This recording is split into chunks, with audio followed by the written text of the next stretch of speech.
De plus en plus de femmes rejoignent le monde de la foresterie et cela apporte de nouvelles perspectives à l'aménagement forestier. L'ingénieure forestière qui se met au service de la forêt privée le fait pour une raison bien importante, permettre aux propriétaires d'atteindre leurs objectifs d'aménagement dans le but de léguer une forêt en santé pour le bien des générations à venir.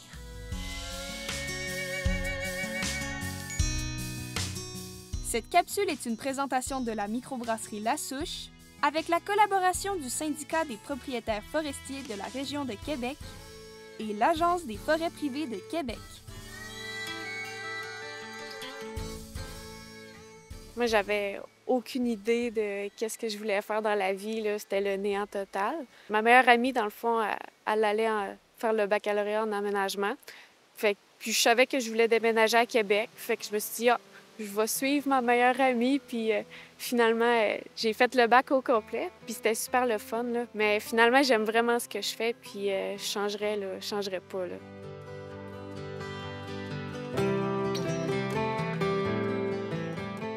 Dans la région de Québec, là, les terres, ça vaut super cher. C'est pas des terres qu'on paye 20 000 là. On est rendu, des fois, c'est au-dessus de 300 000 là.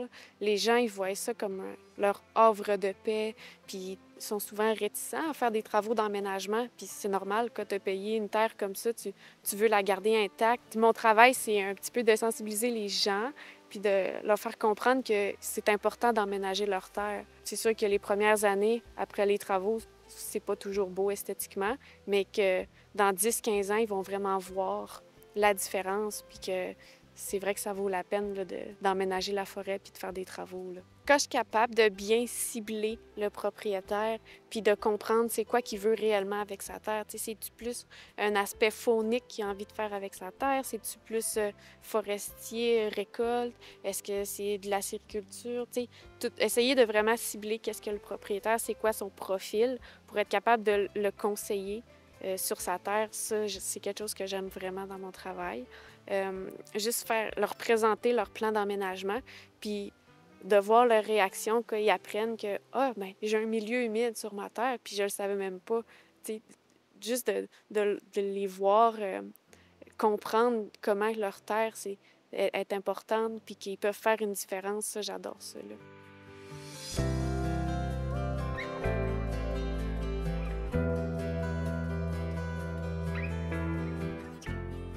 La récolte du bois, ce qu'on veut, c'est faire de la séquestration du carbone pour venir remplacer des matériaux qui sont super polluants, comme le béton puis l'acier, tout ça.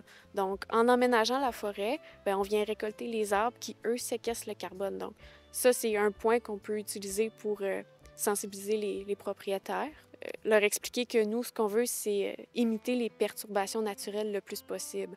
Donc, si on vient faire des travaux, par exemple du jardinage, ça va venir remplacer une perturbation naturelle que la forêt aurait eue naturellement, comme des insectes ou juste des chablis. Si on pense, mettons, à une forêt résineuse, une forêt de résineux mature, c'est comme un jardin, là. Après tant d'années, il faut les récolter. Sinon, ils vont tomber ou il va y avoir un feu ou un chablis. Naturellement, la forêt, elle va le faire.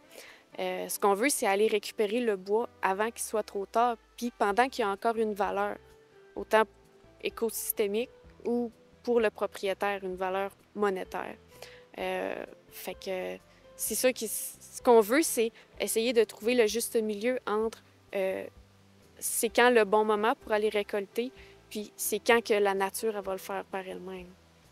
Si on décide de ne pas intervenir dans la forêt, là, c'est sûr que là, les arbres, ils vont tomber, ils vont se décomposer. Là, la forêt elle devient émettrice de carbone au lieu de stocker le carbone.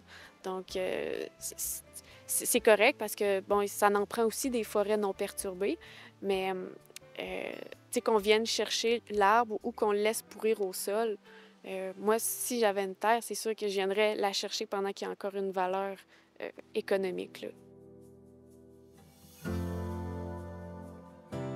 La majorité de mes amis, ils comprennent pas vraiment c'est quoi qu'on fait. C'est comme trop loin de leur réalité, là. Ils sont souvent surpris quand je leur dis que c'est super important d'emménager leur forêt puis que c'est un excellent moyen de lutter contre les changements climatiques, là. La séquestration de carbone puis tout ça, j'en parle beaucoup, mais pour moi, c'est vraiment quelque chose que j'aime dans mon travail, là, puis que je trouve qui est important. Mais quand j'explique ça à mes amis, qu'en récoltant le bois, on peut faire une différence, c'est comme...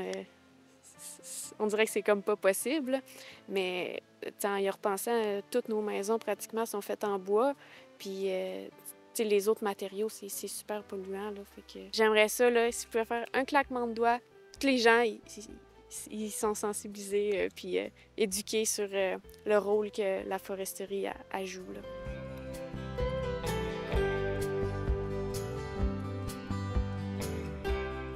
J'encourage vraiment les femmes à aller là-dedans parce que c'est super le fun, là. Puis, je pense à mon année, quand on a gradué, je pense qu'on était 60 d'hommes puis 40 de femmes. Fait que, c'est vraiment... Je suis certaine que dans 20 ans, là, ça sera plus comme c'était auparavant.